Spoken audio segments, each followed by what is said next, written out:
नमस्कार। हमारे खास कार्यक्रम खबर उत्तराखंड में आप सभी का स्वागत है। मैं आपके साथ रवि राजपूत। रुक करते हैं खबरों का। तो जहां उत्तराखंड में इस साल बरसात में भारी नुकसान हुआ है, चाहे सड़क हो, भू धसाव हो या फिर फसलों का नुकसान हो, मुख्यमंत्री खुद स्वीकार कर रहे हैं कि राज्य में बरसात से भारी नुकसान हुआ है, जिसकी भरपाई के लिए कई विभाग स्तरीय प्रयास किए जा रहे हैं। फसलों के नुकसान से लेकर सरकार सभी का आकलन करा रही है और जिन जिन विभागों का नुकसान हुआ है उनके स्तर पर उनकी भरपाई की जा रही है। फसलों के अनुसार पर मुआवजा दिया जा रहा है। साथ ही सरकार पूरे नुकसान का आकलन कर चुकी है और जल्द ही व्यवस्थाओं को दुरुस्त करने का कार्य किया जाएगा।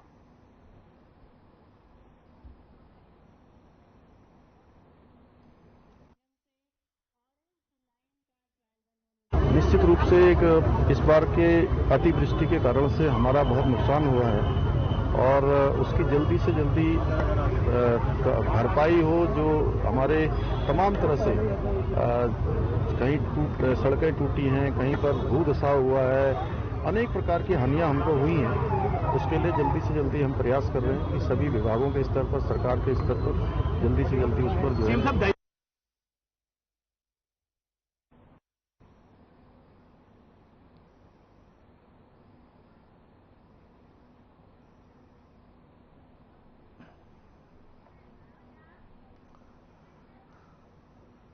वहीं खबर चंपावत से है, जहां नगर पालिका परिषद टनकपुर की ओर से राष्ट्रपिता महात्मा गांधी और लाल बहादुर शास्त्री की जयंती के मौके पर शास्त्री चौराहे के नाम से नगर में प्रसिद्ध शास्त्री पार्क का सौंदर्यीकरण किए जाने के बाद शास्त्री पार्क के साथ बेहद खूबसूरत फव्वारे का लोकार्पण किया गया, जिसके चलते नगर पालिका परिषद टनकपुर की ओर से एक भव्य कार्यक्रम का आयोजन किया गया।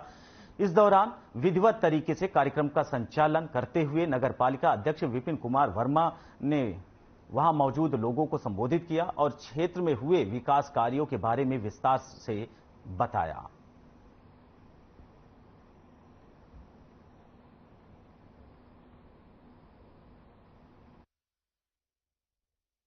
आज राष्ट्रपिता महात्मा गांधी जी की जयंती एवं शास्त्री जी की जयंती के अवसर पर यहाँ पर एक जो सौंदर्यीकरण शास्त्री पार्क का कराया गया था, उसका लोकार्पण हुआ और उसके साथ ही आज यहाँ पर नगर पालिका परिषद टनकपुर में एक बुजुर्गों के सम्मान का कार्यक्रम रखा था और सारे ही बुजुर्गों का सम्मान उसमें किया गया और हम सब बुजुर्ग जनों का बहुत आभार व्यक्त करते हैं कि उन्होंने इस कार्यक्रम में आके नगर पालिका परिषद टनकपुर को गौरव बढ़ाने का काम किया और इस अवसर पर मैं सभी नगरवासियों को बहुत शुभकामनाएं प्रेषित करता हूं।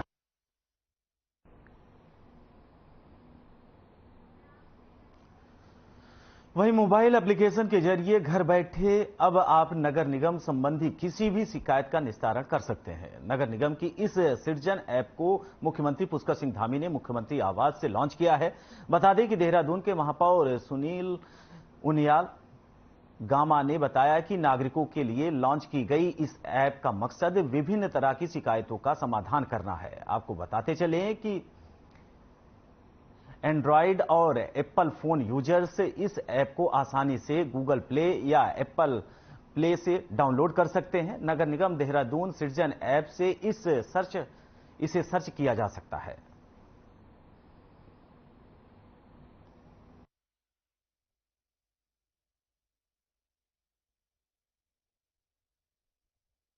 सिटीजन ऐप से जो है जो लोगों को अपनी शिकायत के लिए अपने नगर निगम के चक्कर काटने पड़ते थे, ऐप के माध्यम से चक्कर भी नहीं काटने पड़ेंगे और घर बैठे उनको जो है ये सुविधा मिलेगी। इसलिए इस ऐप का शुभारंभ माननीय मुख्यमंत्री जी ने किया।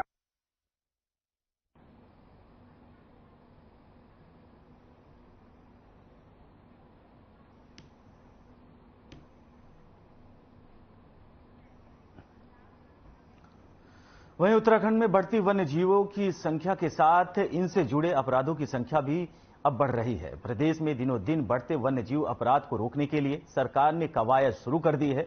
जल्द ही सरकार इसके लिए एक प्रकोष्ठ गठन करने जा रही है। वन्य जीव अपराधों पर पूरी तरह अंकुश लगाने के लिए प्रदेश की धामी सरकार जल्द ही राज्य स्तरीय वन्य जीव अपराध नियंत्रण प्रकोष्ठ बनाने जा रही है, ताकि वन्य जीव अपराध और अपराधियों पर पूरी तरीके से लगाम लगाया जा सके। वहीं वन मंत्री सुबोध उनियाल ने कहा कि वन्य जीवों से जुड़े अपराधों में अपराधियों के तार अंतर्राष्ट्रीय स्तर पर जुड़े होते हैं, लिहाजा ऐसे अपराधों पर नियंत्रण के लिए एक विशेष प्रकोष्ठ एक महत्वपूर्ण भूमिका निभाएगा।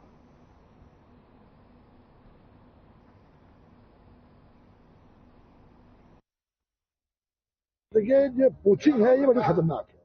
जो हमारे वाइल्ड लाइफ की जगह जगह एलिफेंट पोचिंग हो रही है, टाइगर पोचिंग हो रही है, इसको रोकना बहुत जरूरी है, क्योंकि तमाम तरह के माफिया जो खालों का व्यापार भी करते हैं और नाखूनों का व्यापार करने के साथ साथ वन्य जीवों को केवल अपने आर्थिक हितों के कारण मारने का काम करते हैं। ऐसे लोगों को किस तरह से सजा दी जा सके और किस तरह उनको पकड़ में ला करके हम वन्य जीवों के संरक्षण के प्रति जो सरकार का हमारी एक संकल्प है, उस संकल्प को पूरा करें। इसको लेकर वन्य जीव अपराध प्रकोष्ठ हमने बनाया है, क्योंकि अपराध नियंत्रण प्रकोष्ठ, ताकि वन्य जीवों के साथ अगर किसी तरह का मारने की कोशिश की जाए तो उसमें कड़ी से कड़ी सजा दें, ताकि इस तरह की हरकतों को रोका जा सके।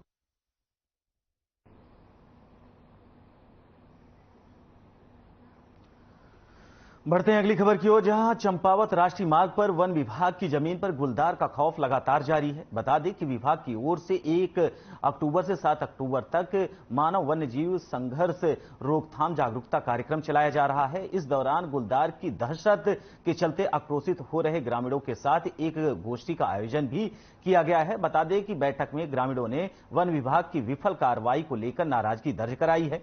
ग्रामीणों ने बताया कि गुलदार को पकड़ने में वन विभाग की टीम पूरी तरह से विफल होती हुई नजर आ रही है, जिसमें ग्रामीणों में दहशत बढ़ती जा रही है और इसमें स्कूली बच्चों की पढ़ाई भी प्रभावित होती है। स्कूल जाते समय बच्चे और उनके परिजनों में दहशत बनी रहती है और लोगों को भी आवाजाही करने में दिक्कतों का सामना करना पड़ता है।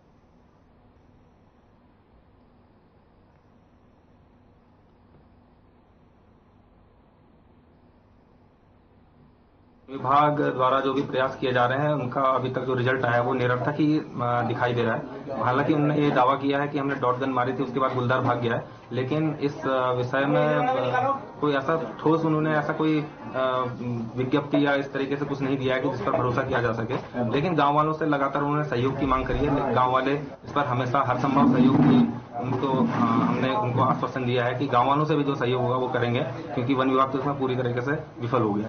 वन प्रभाग की बूम रेंज के अंतर्गत जो विगत माह से गुलदार का आतंक छाया हुआ है, उसके लिए ग्रामीणों द्वारा कहा जा रहा है कि कोई कार्रवाई नहीं की जा रही है, लेकिन मैं आपके संज्ञान में लाना चाहूंगी कि 25 तारीख को मोस्ट प्रोबेबली 25 तारीख को अनुमति मांगी गई थी ट्रैंकुलाइज करने की, जिसके अगले दिन अनुमति मिल भी गई थी। और उसके बाद से लगातार हमारी 3 रेंजों की टीम, चंपावत, बूम रेंज और दोगाड़ी रेंज, 3 रेंजों की टीम लगातार गुलदार की सर्च ऑपरेशन में लगी हुई है। और हल्द्वानी वेस्टर्न सर्कल से डॉक्टर आयुष उनियाल भी हमारे साथ हैं।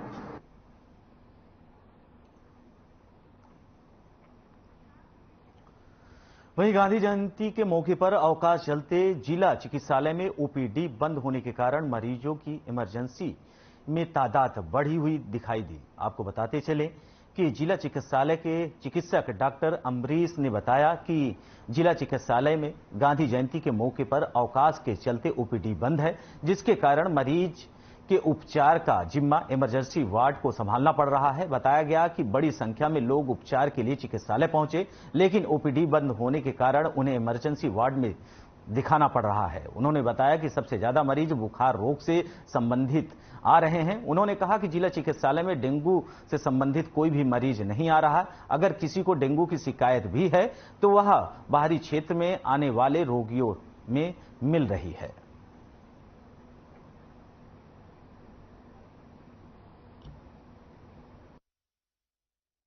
सारी ओपीडी बंद है, बस खाली इमरजेंसी ही चल रही है। इसी से सारे पेशेंट का लोड इधर ही आ रहे हैं, इमरजेंसी सारे पेशेंट इधर ही आ रहे हैं। किस चीज के मरीज ज्यादा आ रहे हैं? मोस्टली यार पेशेंट तो फीवर के चल रहे हैं फिलहाल अभी, और बाकी जो नॉर्मल चीज चल रही है फीवर की और से पहुंचने इसकी बीओसी वाले ऐसे पेशेंट भी आ रहे हैं, बस नाक से खून बह उनको भी बीच में पीपी के मरीज आ रहे हैं हमारे पास ज्यादातर, और कुछ हमारे मरीजों के साथ पोलोफाइमाइटिस के पेशेंट वो भी आ रहे हैं हमारे पास। डेंगू की क्या स्थिति होगी इस समय? पेशेंट हमारे पास यहाँ पे मोस्टली जो पेशेंट आ रहे हैं वो यहाँ के नहीं, वो बाहर के पेशेंट है, जिनके ट्रेवल हिस्ट्री जो कोई कोल्ड आ गए या फिर दर्द हो गया है या फिर हार्ट डिजीज हो गया है। तो उनको डेंगू हो रहा है। बाकी हमारे यहाँ बॉडी में डेंगू नहीं है। पेशेंट बाहर के आ रहे ट्रेवल करें तो उनको डेंगू हो रहा है। हमारे बॉडी जिला में डेंगू नहीं है। बाकी जो मरीज जो बाहर से आ रहे हैं उन्हीं को डेंगू है।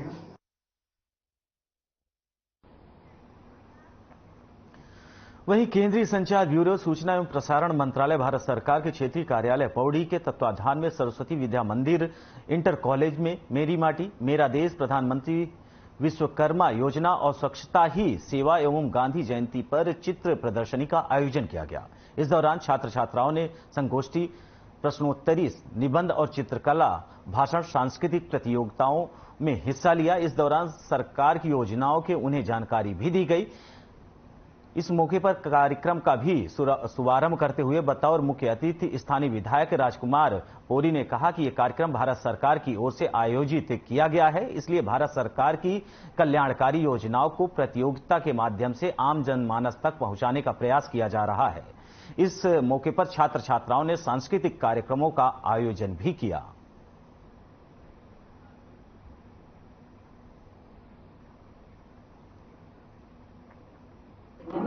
शुक्रिया कहना चाहते हैं कि उन्होंने स्कूल में ऐसा कार्य करा है जिसकी वजह से हम अपनी संस्कृति के बारे में और जान सकते हैं। तो मैं इसलिए चाहती हूँ ताकि जो नेक्स्ट जनरेशन है वो हमारी संस्कृति के बारे में जान सके और उन्हें पता लगे कि पुराने जमाने क्या क्या करता था या हमारी क्या लैंग्वेज थी।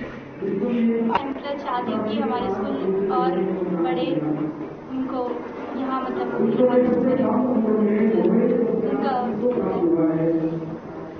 उनका सम्मान यहाँ करते रहे ताकि हम हमारे स्कूल का और विकास कर सके।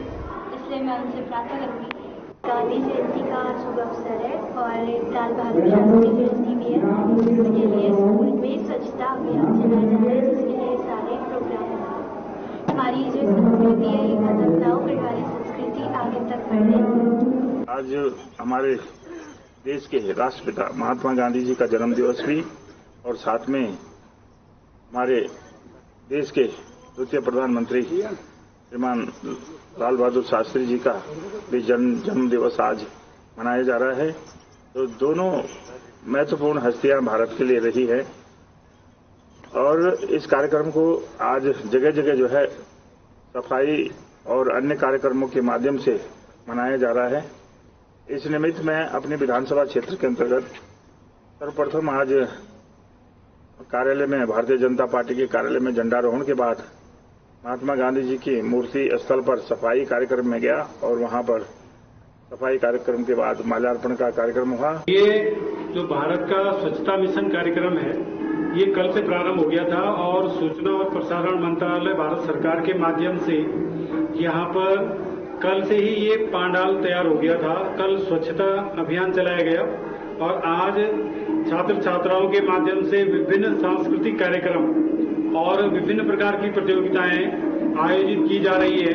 आज के इस कार्यक्रम में अपने पौड़ी के विधायक श्रीमान राजकुमार पोरी जी आज मुख्य अतिथि के रूप में हैं। कल तक ये कार्यक्रम चलने वाला है और अभी हमने पूर्व सैनिकों को भी यहाँ पर सम्मानित किया है कि जिन्होंने देश की रक्षा के लिए अपना बहुत सारा समय जो है वो दिया है और जिनकी वजह बदौलत आज हम सब लोग सुरक्षित अपने आप को महसूस करते हैं।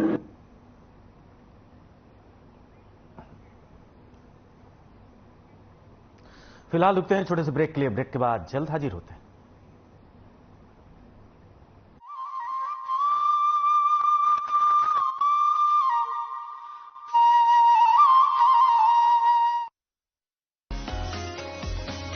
प्रधानमंत्री नरेंद्र मोदी के सबका साथ सबका विकास संकल्प को सार्थक करते हुए मुख्यमंत्री पुष्कर सिंह धामी उत्तराखंड को चौमुखी विकास के पथ पर तेजी से आगे ले जा रहे हैं। वाइब्रेंट विलेज प्रोग्राम योजना से अब उत्तराखंड के 50 से भी ज्यादा गाँवों की तस्वीर संवरने जा रही है। पहले चरण में उत्तराखंड के चमोली जिले के माड़ा, नीति, मलारी, कोसा, कैलाशपुर, मेहरगांव, परकिया, बांपा, गमशाली और पिथौरागढ़ के गूंजी गांव से वाइब्रेंट विलेज प्रोग्राम योजना की शुरुआत होने जा रही है। हमारे गांव को जो है प्रथम गांव जो है वाइब्रेंट विलेज घोषित किया हुआ है।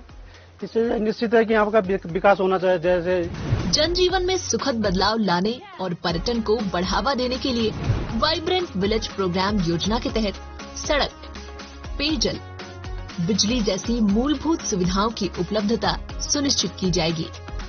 इस योजना से हमारा गांव बदल जाएगी, हमारी जिंदगी आगे बढ़ेगी। स्थानीय हस्तकला को यहाँ बढ़ावा मिलेगा। पर्यटक आएंगे तो लोकल बने उत्पादों को खरीदेंगे, जिससे यहाँ के आय स्रोत को भी बढ़ावा मिलेगा। बाईरेट योजना अगर हमारे गांव में आए तो हमें बहुत सारी सुविधा होगी, जैसे हमारे गांव में पानी की और सड़क की और बिजली बहुत अच्छी सुविधा होगी। इस योजना से सीमा क्षेत्र तो मजबूत होगा ही, साथ ही साथ सीमावर्ती गांव भी विकास की मुख्य धारा से जुड़ जाएंगे। हम लोग सीमावर्ती क्षेत्र में रहते हैं और सीमा के प्रहरी के रूप में भी जाने जाते हैं। द्वितीय रक्षा पंक्ति के रूप में हम यहाँ पर काम करते हैं। धामी सरकार उत्तराखंड को वैश्विक मानचित्र पर आत्मनिर्भर, सशक्त और विकसित राज्य के रूप में स्थापित कर रही है। वाइब्रेंट विलेज प्रोग्राम योजना से अब गांव को मिलेगी नई पहचान।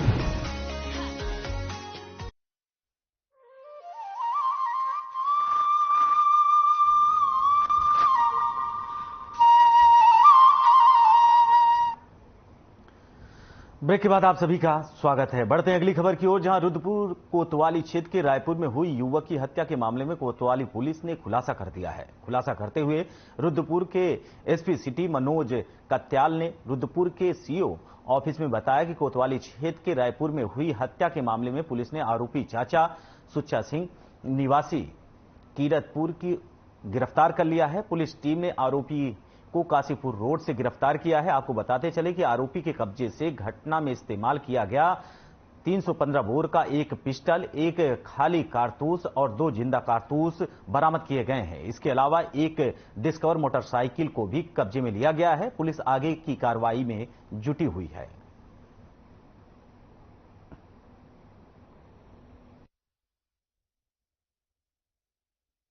बेसिकली एक तहरीर हमें वादी श्री तारा सिंह पुत्र धर्म सिंह, ये रायपुर थाना रुद्रपुर के निवासी हैं, इनके एक तहरीर प्राप्त हुई थी कि इनके जो रिलेटिव हैं उनकी हत्या कर दी गई है। तो ये हत्या का अभियोग क्योंकि जघन्यतम श्रेणी का था तो इसमें तत्काल हमने अभियोग पंजीकृत किया और इस घटना के अनावरण के लिए वरिष्ठ पुलिस अधीक्षक महोदय द्वारा इसमें टीमों का गठन किया गया। तो इन टीमों को सीओ सिटी अनुषा लीड कर रही थी और साथ में इसमें जो टीमें बनी थी उनको एसएचओ रुद्रपुर जो विक्रम राठौर हैं वो और एसएसआई अर्जुन गिरी और कमाल हसन जो इनका नेतृत्व कर रहे थे। और इन टीमों ने मैनुअल इंटेलिजेंस और इलेक्ट्रॉनिक सर्वेलेंस की सहायता से इसमें 10 घंटे के भीतर जो है अभियुक्त को जो इस घटना में शामिल था उसको गिरफ्तार करने में सफलता हासिल की है। साथ ही उसकी निशानदेही पे हमने इसमें जो वेपन यूज था घटना में वो भी हमने बरामद किया।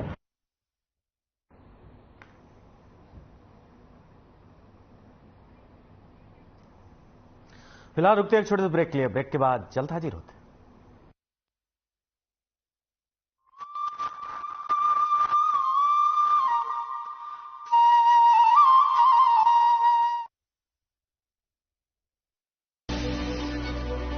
प्रधानमंत्री नरेंद्र मोदी के मार्गदर्शन में मुख्यमंत्री पुष्कर सिंह धामी आत्मनिर्भर उत्तराखंड के निर्माण का संकल्प प्रतिबद्धता से पूरा कर रहे हैं। विकास के ऊंचे शिखर को छू रहे उत्तराखंड के निवासियों के जीवन को धामी सरकार की कल्याणकारी योजनाएं नई दिशा दे रही हैं। उत्तराखंड के पर्वतीय क्षेत्रों में चलाई जा रही जन योजनाओं का लाभ लेने के लिए पहले पर्वतीय क्षेत्र के लोगों को कई चुनौतियों का सामना करना होता था, लेकिन अब धामी सरकार के नेतृत्व में घर बैठे सभी सुविधाएं ऑनलाइन उपलब्ध हो रही हैं। SECYURTSCUK.gov.in पर लॉगिन करके या फिर टोल फ्री नंबर 1800-270-9816 पर कॉल करके लोगों को सरकारी योजनाओं की जानकारी हासिल हो रही है। इसी तरह उत्तराखंड सरकार की ओर से कई फोन नंबर भी जारी किए गए हैं, जिन पर व्हाट्सएप के जरिए सरकारी सेवाओं की जानकारी मिलती है। टोल फ्री नंबर या व्हाट्सएप पर एक SMS करना पड़ता है और हमारा काम आसानी से हो जाता है। उत्तराखंड सेवा अधिकार आयोग में 48 विभागों की 800 से ज्यादा सेवाएं अधिसूचित की गई हैं। पोर्टल पर कुल 600 से ज्यादा सेवाएं ऑनलाइन उपलब्ध है। इनमें राशन कार्ड नवीनीकरण, हमको तो खुश है, यहाँ पर मिल रहा सब कुछ, तो यहाँ बनाते, राशन कार्ड भी यहाँ बना, जाति प्रमाण पत्र, आयुष्मान कार्ड, वृद्धा पेंशन योजना, किसान पेंशन योजना और आय प्रमाण पत्र जैसी विभिन्न और आवश्यक सरकारी योजनाओं का लाभ उत्तराखंड वासियों को बिना रुकावट के मिल रहा है। मैं यहाँ पे स्थायी निवास प्रमाण पत्र बनाने के लिए आई हूँ, जो आज मेरे को प्राप्त होगा। ऑनलाइन प्रक्रिया प्रारंभ हुई है, तब से लोगों के पास काफी एक सोफिस्टिकेटेड वे बन गया है ऑनलाइन आवेदन करने का, और लोगों को कहीं ना कहीं बहुत जल्दी समस्याओं से उनका निस्तारण हो जा रहा है। आज उत्तराखंड वासियों के चेहरे पर है मुस्कान, सेवा का अधिकार सपनों को दे रहा है नई उड़ान।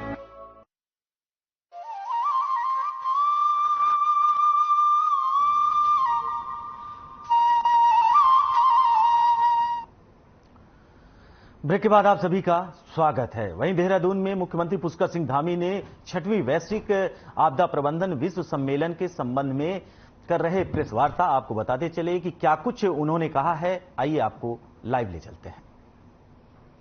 30 नवंबर तक इस वर्ष का उसका कार्यकाल है। 30 नवंबर के बाद अगला वर्ष प्रारंभ हो जाएगा। उससे ठीक पहले 28 नवंबर से 1 दिसंबर के बीच में छठा आपदा प्रबंधन सम्मेलन देहरादून में आयोजित करने का, वैश्विक सम्मेलन देहरादून में आयोजित करने का हम लोगों ने यहाँ पर निर्णय हुआ है। और उसमें डिजास्टर रिस्क रिडक्शन, जो कि G20 की जो बैठक हुई, उस बैठक में एक महत्वपूर्ण विषय के रूप में आया है कि किस प्रकार से डिजास्टर के जो रिस्क हैं उसको कैसे कम से कम किया जाए।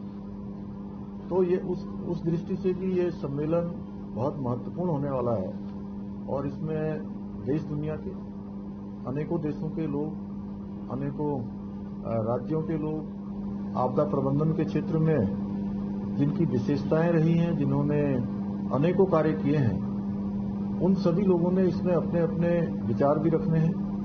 और आदरणीय प्रधानमंत्री जी से और आदरणीय गृह मंत्री जी, जो हमारे आपदा प्रबंधन के भी मंत्री हैं, उनसे भी निवेदन किया जाएगा कि इस सम्मेलन में वो मुख्य अतिथि के रूप में अपनी भागीदारी करें। इसमें हम सबको अपना आशीर्वचन दें, मार्गदर्शन दें। और इसके निमित्त सभी तैयारियां पूरी हो गई हैं। और विशेषकर से इस कार्यक्रम में भारतीय अंतरिक्ष अनुसंधान संगठन, रक्षा अनुसंधान संगठन एवं विकास संगठन, परमाणु ऊर्जा आयोग के प्रमुखों, भारत सरकार के मुख्य वैज्ञानिक सलाहकारों के साथ साथ विश्व के प्रमुख संस्थानों के प्रतिनिधियों के एवं संयुक्त राष्ट्र संघ देश विदेश के जलवायु विशेषज्ञों को भी इसमें आमंत्रित किया गया है। और इस सदी के महानायक श्री अमिताभ बच्चन जी को इसको उन्होंने ब्रांड एम्बेसडर के रूप में इस सम्मेलन के लिए और इस पूरे कार्यक्रम के लिए, क्योंकि जो ये कार्यक्रम है ये 28 से लेकर 1 दिसंबर के बीच में होगा, 28 नवंबर से। लेकिन उससे पहले इसके अनेकों कार्यक्रम हमारे अनेकों संस्थानों में चलेंगे, विद्यालयों में चलेंगे। जन जागरूकता का जो अभियान है वह भी चलाया जाएगा। और विशेषकर से इस कार्यक्रम में जो आज हिमालय क्षेत्रों में और उत्तराखंड राज्य में जिस प्रकार से हम लोग प्रत्येक वर्ष किसी न किसी रूप में आपदा का सामना करना हम लोगों को पड़ता है, और आपदा हमारे लिए एक बहुत बड़ी चुनौती है। तो इसमें आपदा प्रबंधन के जो सम्मेलन जो हमारा ये आयोजित हो रहा है, इसका मुख्य हेतु और मुख्य उद्देश्य भी यही है। और साथ ही जो प्राथमिक उद्देश्य इसका यह भी है कि हिमालय जो पारिस्थितिकी तंत्र है और समुदायों का ध्यान केंद्रित करते हुए जलवायु परिवर्तन, आपदा प्रतिरोध की चुनौतियों पर चर्चा करना, उनका समाधान करना। इसके अतिरिक्त उस सम्मेलन का उद्देश्य उत्तराखंड को आपदा की प्रतिरोधकता और तत्परता के लिए जलवायु अनुकूल समाधानों के केंद्र के रूप में विकसित करना, कि चूंकि सबसे अधिक जो आपदाओं का सामना करना पड़ता है वो हम ही को करना पड़ता है, इस नाते इसको किया जा रहा है। और साथ में जो 8 और 9 दिसंबर को ग्लोबल इन्वेस्टर समिट जिसका आयोजन होना है, उसमें जिसमें हम तमाम देश विदेश के निवेशकों को भी आमंत्रित कर रहे हैं, उनके सम्मुख यह भी संदेश प्रसारित करना है कि सेफ इन्वेस्टमेंट एंड रिलाइजेंट उत्तराखंड यानी कि सुरक्षित निवेश सदृढ़ उत्तराखंड, कहीं न कहीं इसका यह भी संदेश हमको देना है और इसमें अलग अलग सत्रों का आयोजन किया जाएगा, जिसमें अन्य राज्यों के भी जो हमारे पूर्वोत्तर के राज्य हैं वहां के भी जो विशेषज्ञ इस क्षेत्र में काम करते हैं, जिन्होंने लंबी विशेषज्ञता या लंबा अनुभव प्राप्त किया है, वो सारे के सारे इसमें अपना अनुभव उन सभी लोगों के सामने रखेंगे। चिंतन मंथन चलेगा और यह इसका 28 नवंबर को उद्घाटन होगा, जिसमें फिलहाल इस बुलेटिन में हमारे साथ इतना ही। नमस्कार।